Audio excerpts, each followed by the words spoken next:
স্বাগতম। আজকে আমাদের ক্লাস 6। তা আমরা HTML এর আর কয়েকটা ক্লাস নিয়ে আমরা CSS এ চলে যাব। আর CSS করার সময় আমরা এমন প্রজেক্ট করার সময় আরো নতুন নতুন যে ট্যাগগুলো ইউজ করব সেগুলো নিয়ে কথা বলবো। আমরা আমাদের আগের ফাইলটা কোড এডিটরে নিয়ে যাব এখন।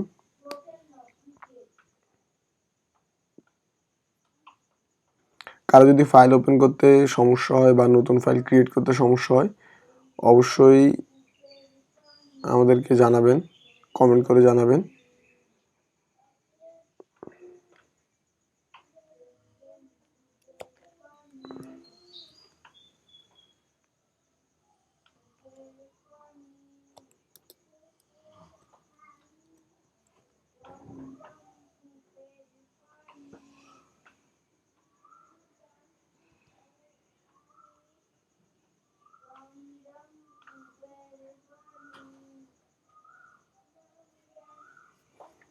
এই ছিল আমাদের আগের ফাইল।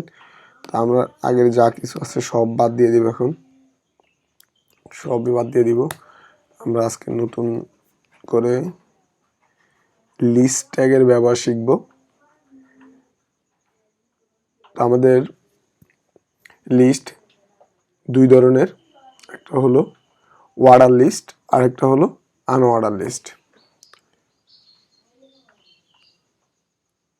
আমরা প্রথমে HTML এর সিনট্যাক্সটা লিখে ফেলবো। সবাই অবশ্যই কোডগুলো প্র্যাকটিস করবেন এবং বুঝতে কোনো সমস্যা হলে আমাদেরকে কমেন্টে জিজ্ঞেস করবেন। আমাদের ফেসবুক গ্রুপ আছে, ওখানে প্রশ্ন করতে পারেন, পেজে জয়েন করতে পারেন। আরও কোনো সমস্যা হলে আমাদের মেসেজ দিবেন, অবশ্যই আমাদের টিম আপনাকে হেল্প করবে। আমাদের টাইটেলে দিয়ে দেই HTML class 06।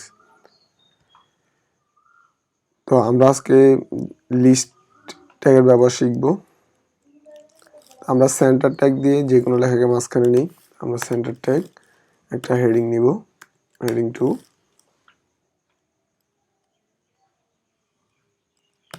used list tag।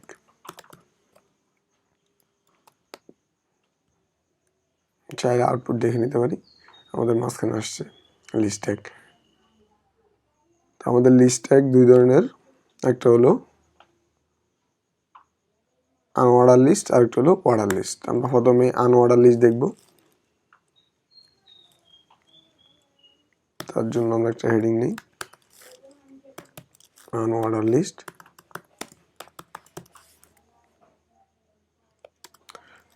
Unorder লিস্টের জন্য আমরা ব্যবহার করি UL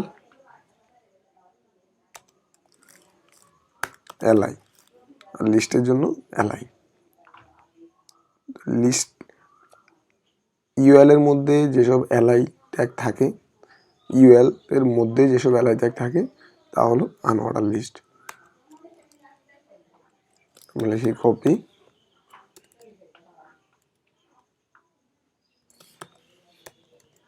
copy,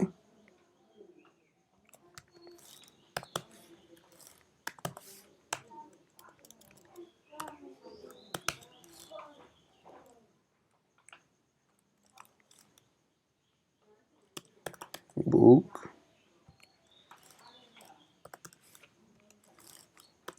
pen. Unorder list সবসময় এরকম বল আকারে, পয়েন্ট আকারে থাকবে। আমরা এখন দেখব অর্ডার লিস্ট। তো অর্ডার লিস্টের সময় ব্যবহার করা হয় OL, OL এর মধ্যে থাকে li।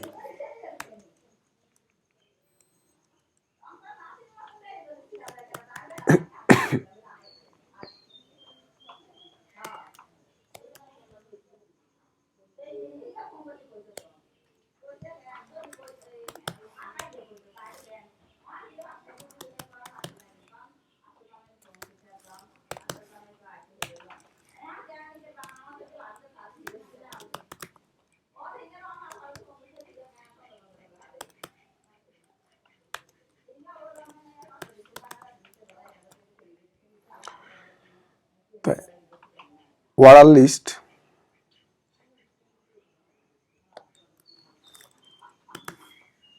লিস্ট একটা হেডিং দিয়ে দিই, অর্ডার লিস্ট। তো অর্ডার লিস্ট সাধারণভাবে কোনো টাইপ ইউজ না করলে নাম্বার আকারে আসে। আমরা যদি দেখি অর্ডার লিস্ট 1 2 3 4, তো অর্ডার লিস্টে একটা অ্যাট্রিবিউট ব্যবহার করা হয়। আমরা ওয়েলটা সম্পূর্ণ কপি করব, কপি করে পেস্ট করব এবং এখান দিয়ে আরেকটা হেডিং নিব।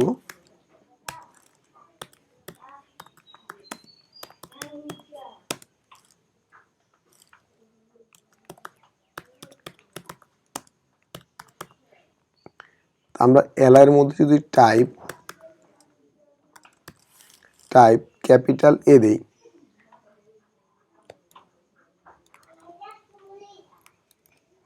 সরি ওয়েলের মধ্যে যদি আমরা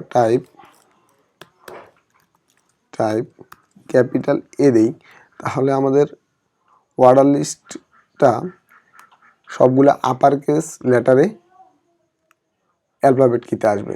আমরা যদি আউটপুট দেখি, আমাদের অর্ডার লিস্ট অ্যাট্রিবিউট ইউজে ABCD সবগুলো আপার কেস আকারে। আর যদি আমরা টাইপের এখানে ছোট হাতের এ দেই,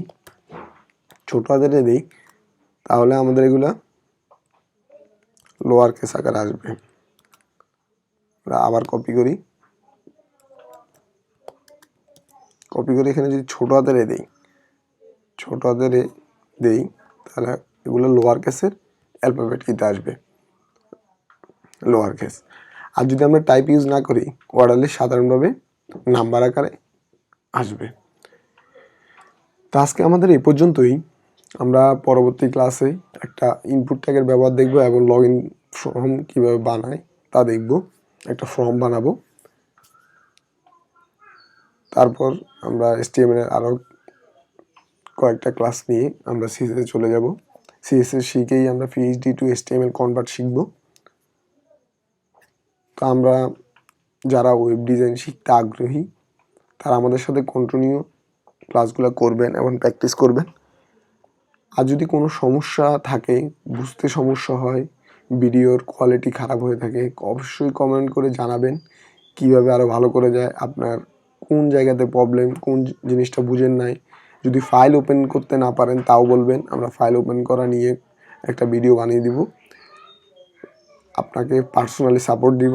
যদি আপনার কোড এডিটরে প্রবলেম হয় তাও আমাদের বলবেন, সাপোর্ট দিব। আপনি যদি কোড এডিটর ডাউনলোড করতে না পারেন তাও আমাদেরকে বলবেন। আর যদি আপনার ল্যাপটপ ডেস্কটপ না থাকে, প্র্যাকটিস করার সমস্যা হয়, তাও আমাদের বলবেন। অনলাইনে কীভাবে প্র্যাকটিস করবেন তাও আমরা আমাদের সাপোর্টে দেখিয়ে দিব। সবাই ভালো থাকবেন, সুস্থ থাকবেন, স্টে হোম স্টে সেফ। আর আপনার ফ্রেন্ডদের সাথে ভিডিওগুলো অবশ্যই শেয়ার করে দিবেন, তাহলে আপনার সাথে সাথে আপনার ফ্রেন্ড সার্কেলও নিজের স্কিল ডেভেলপ করতে পারবে এবং ক্যারিয়ার গড়তে পারবে। আল্লাহ হাফেজ।